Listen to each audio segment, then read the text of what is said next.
Hey, ladies and gentlemen, Uncle Claude here. Make sure just hit the like button on the way in, ladies and gentlemen. Yep.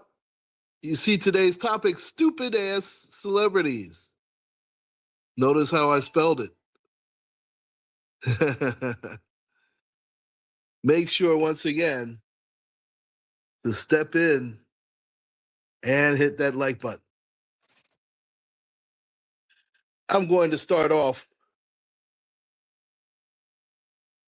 even though the Super Bowl just ended this past Sunday. We're going to start off with old Cardi B and Stefan Diggs. Now, rumor has it that they have split up. In fact, this is according to People magazine. That's the source that I have here. Cardi B gifts herself a six-figure luxury watch as she embarks on a new tour. Again, this is Turtle Pieces about stupid celebrities. I'm just going to say that. Okay? And once again, make sure to hit the like button on the way in.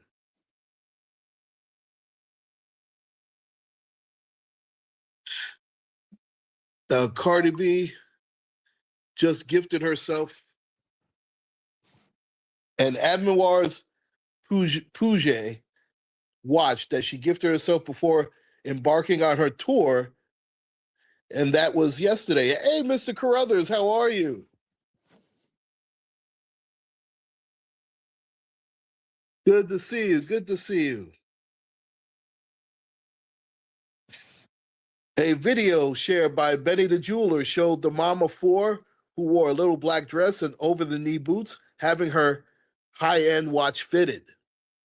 She said the accessory is, quote, a little gift for me, from me, unquote, before she hits the road on her string of area shows, which starts in Palm Desert, California, and will conclude on April 17th in Atlanta.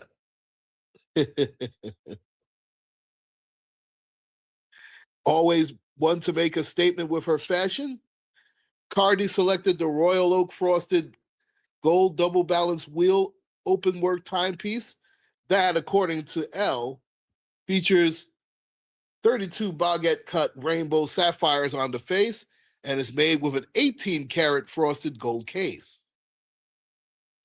Price tags for the piece can be anywhere in the six-figure range on the secondhand market.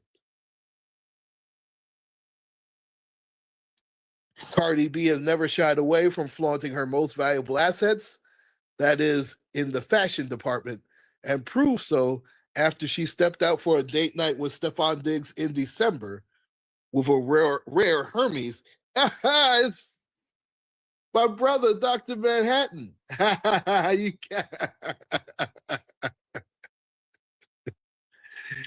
you gifted yourself one too, huh? That means you had 120K to blow, because that's exactly how much it was. A rare Hermes by Jean-Paul Gaultier, a bag costing $120,000 on her arm. She is, after all, the owner of a closet filled with millions of dollars worth of Birkin bags by the fashion house. Oh, my God.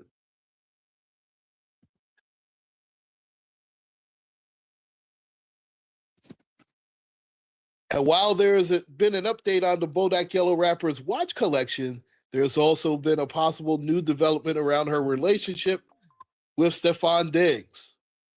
I tell you what, Stefan Diggs, you talk about he had a useless Super Bowl, didn't he? But I digress. The two who welcomed their first child together, a baby boy, on November 4th of last year, recently sparked speculations, after they unfollowed each other on Instagram. Oh, horrors.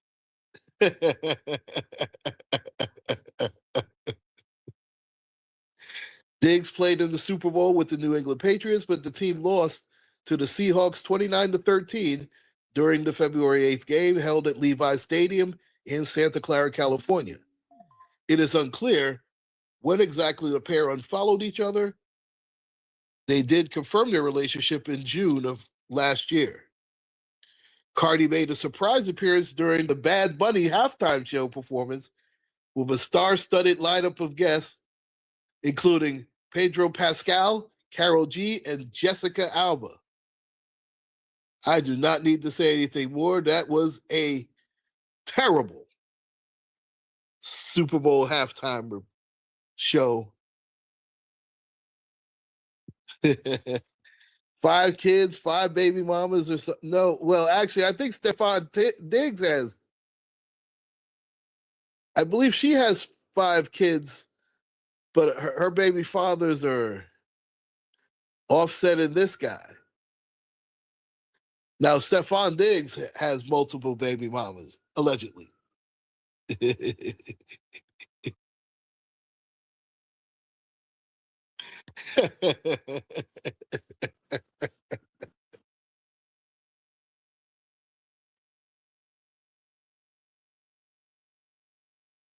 Now, here's where the speculation started.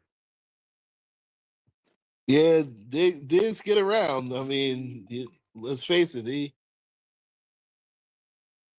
For all we know, Stefan Diggs probably caught more STDs than catches in the Super Bowl last week. I'm just saying, allegedly.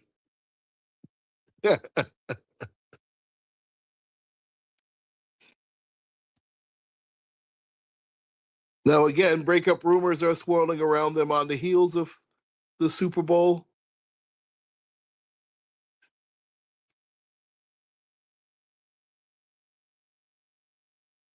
Cardi B appeared to have left Levi's Stadium after the halftime show as she posted an Instagram story, including herself singing to Bad Bunny from inside the car.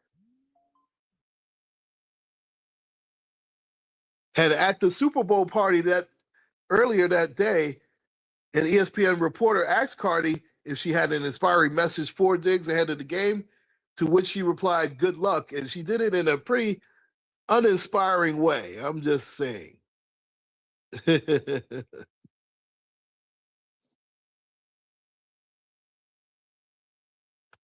Now, during the Super Bowl opening night, which was last Monday, a reporter asked Stefan Diggs if he planned on proposing to Cardi B. In response, he said, "It's on the agenda, maybe, right?" And he said, "I got to get mine first." Well, considering you just had this kid, looks like you already did, allegedly. They made their first appearance in public together in May when they attended the New York Knicks playoff game. And Cardi B confirmed their relationship when she shared a photo on Instagram of the couple on the yacht the following month. And of course, they welcomed a baby boy, but they have yet to reveal his name. Now, speculation of their split comes nearly 2 months after Diggs was accused of slapping and choking a woman at his Massachusetts home. He has denied the allegations. According to CBS News, Diggs is facing a felony charge of strangulation and a misdemeanor charge of assault, with a court date scheduled for February 13th, this Friday. So maybe that's why Cardi is leaving Stefan Diggs. Well, I tell you, he was, that Super Bowl was dreadful. I already went through all that. And I digress. But what I also found interesting was I was looking at TikTok, and there's a TikTok video that is going. Yeah, it's a bunch of maybes and not sures and unfollows. That, I tell you, that was pretty much a nothing story, let me tell you. That's just my opinion anyway. But if you've been on TikTok, there's a certain TikTok about Michael Jackson regarding the Epstein Island and why he created Neverland in the very first place. And this is according to Macaulay Culkin. And if you remember, Macaulay Culkin was part of Home Alone. He did, I believe did they do 3 of those? I know they did 2. I'm not sure if they did 3. I'm gonna be honest, I wasn't a big fan of that movie. Of those movies, excuse me. I was a fan of Joe Pesci's though, and he was in the. Please tell me y'all have seen the video of the CBS. Oh my God! Excuse me. Just a moment. Stop. Jeez. Yeah, it's okay. 2 with Macaulay Culkin. That's what I thought. I know that they made a 3rd. Just a moment. Let me turn this down.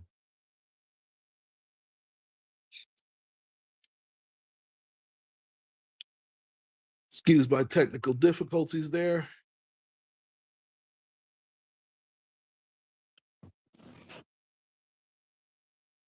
Oh, he was in black and white also? Oh, okay. I don't know. I'm not the biggest Macaulay Culkin fan.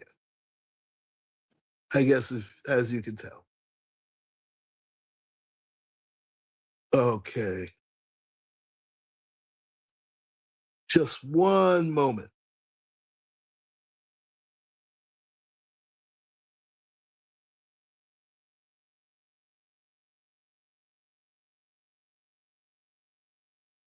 Please bear with me just 1 second. Thank you so much. Make sure to hit that like button on the way in.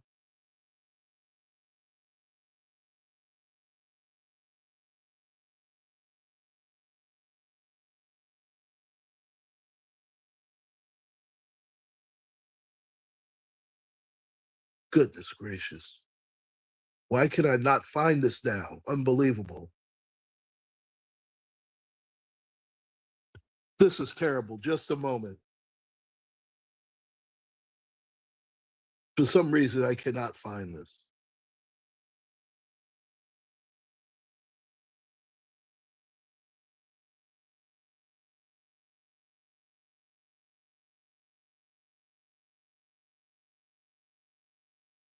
Isn't that terrific?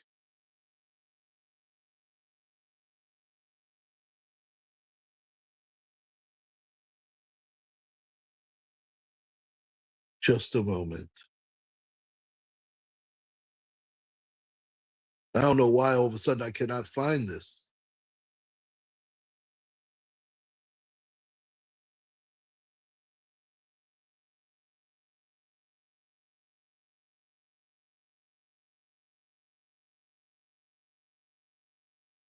Damn it. Unbelievable.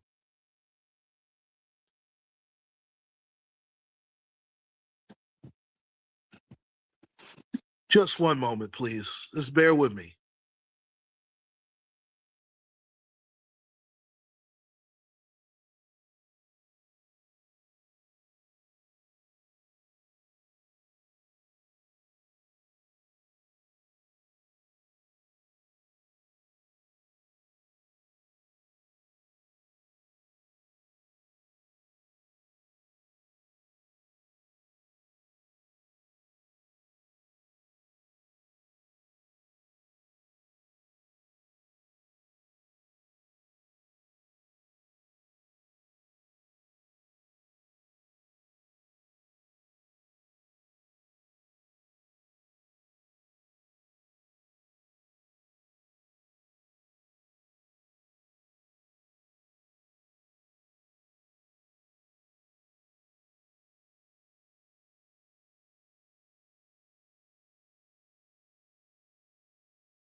Thank you once again, ladies and gentlemen. Thank you for bearing with me.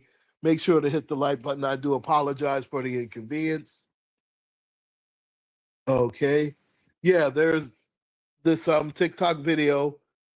Macaulay Culkin breaks his silence, said that Michael Jackson actually risked his life to save children from he protected those people, those children at the Neverland Ranch. And the truth was revealed where he shielded children from those pedophiles. I mean, well, excuse me,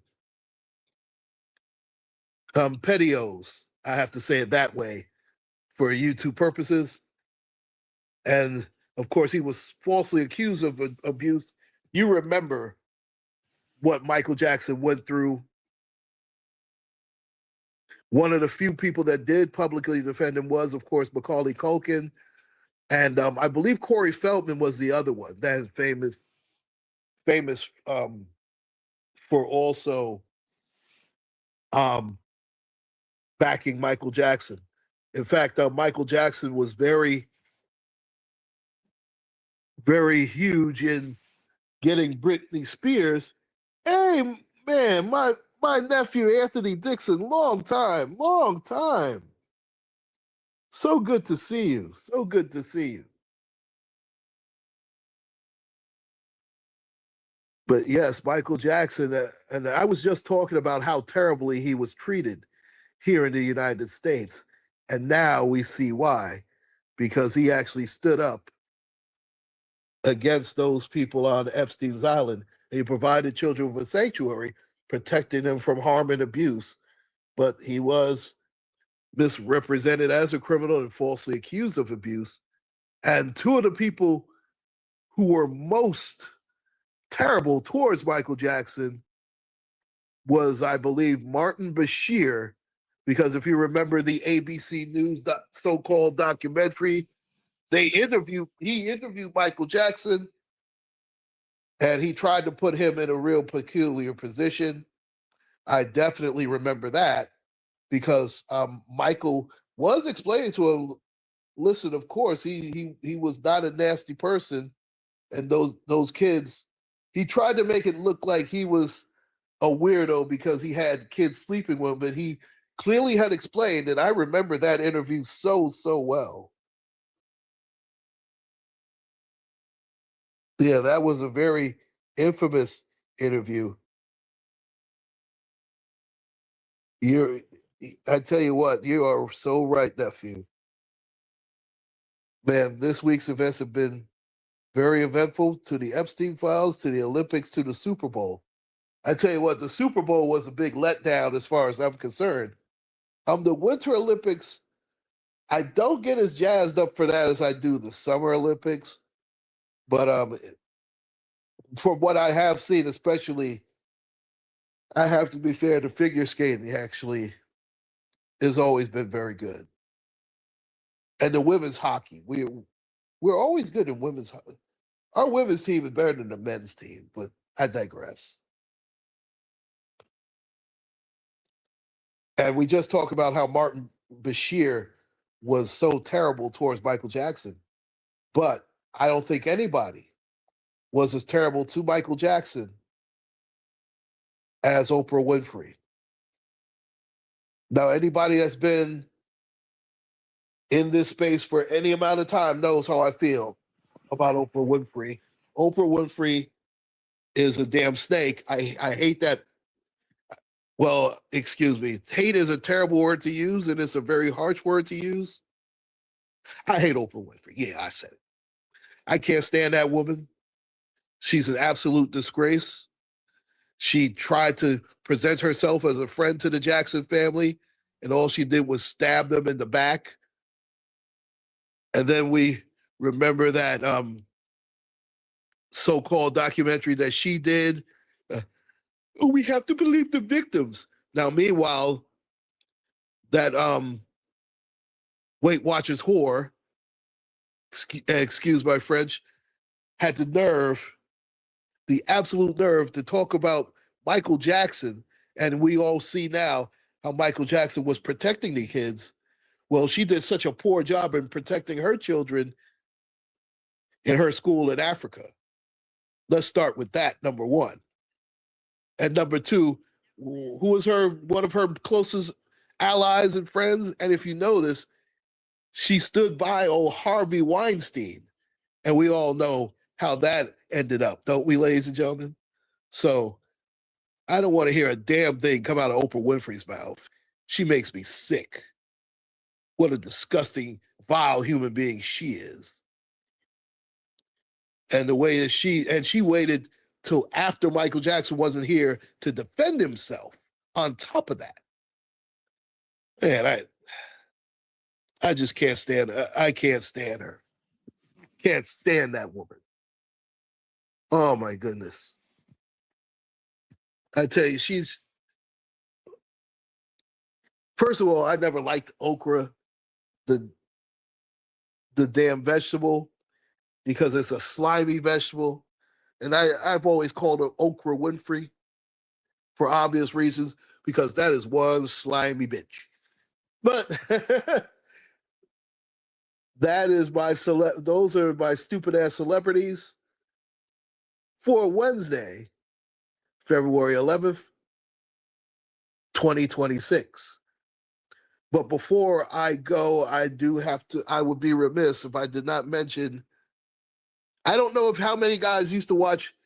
Remember the CW used to have Dawson's Creek? Remember that show, Dawson's Creek? And that was a pretty good, okay, Dr. Manhattan. That was actually a pretty good show. But remember, the star of the show was James Van Der Beek.